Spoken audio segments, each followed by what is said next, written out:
বন্ধুরা আসসালামু আলাইকুম। বানাবো খাসির গোশের রোগান জোশ। এটা পাড়াটা দিয়ে খেতে সেই মজা। এটা বানাবার জন্য আমি প্রথমে 2 কাপ পেঁয়াজ বেরেস্তা করে তুলে নিব। এবার সরিষার তেল দিব 1 কাপ, তার মধ্যে গোটা গরম মশলা কিছু দিব।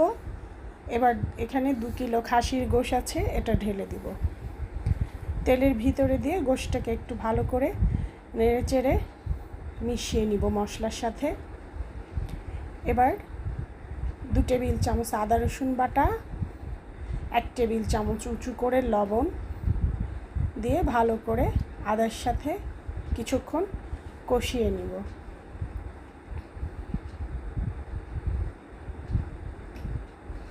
এবার এর মধ্যে আমি লাল মরিচ বাটা, এটা শুকনো মরিচ না, লাল মরিচ যেটা বাজারে পাওয়া যায়, ওটা বেটে রেখেছি 2 টেবিল চামচের মতো দিয়ে দিব। হলুদ গুঁড়া, ধনিয়া দিয়ে দিব, ঢেকে দিব।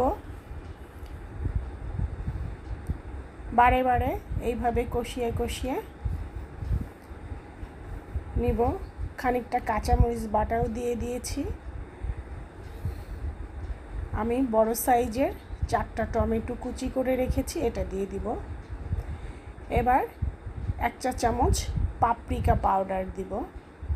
রোগান জোশের কালারটা সব সময় একটু লালচে টাইপের হয়, খেতে ভীষণ মজা। এখানে আমি পেঁয়াজ বেরেস্তা করে রেখেছি, কাঠবাদাম, কাজু বাদাম, পেস্তা, পোস্তদানা, 4 টেবিল চামচ টক দই, সব একত্রে মিশিয়ে ভালো করে একটা সাইডে রেখে দিব।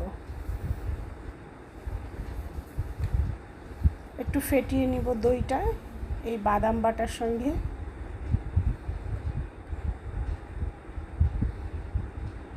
এবার ঢাকনাটা তুলে আবারও কষিয়ে নিব। দেখুন গোশের কালারটা কত সুন্দর হয়েছে।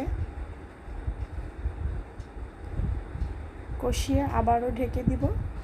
আমি 1 টেবিল চামচের মতো গরম মশলা দিয়ে দিব। এখানে গোশের যাবতীয় মশলা আছে গুঁড়ো করা।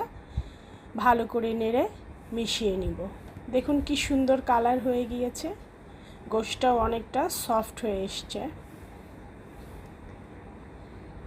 এবার আমি 4 কাপ গরম পানি দিয়ে দিব, ঢেকে দিব।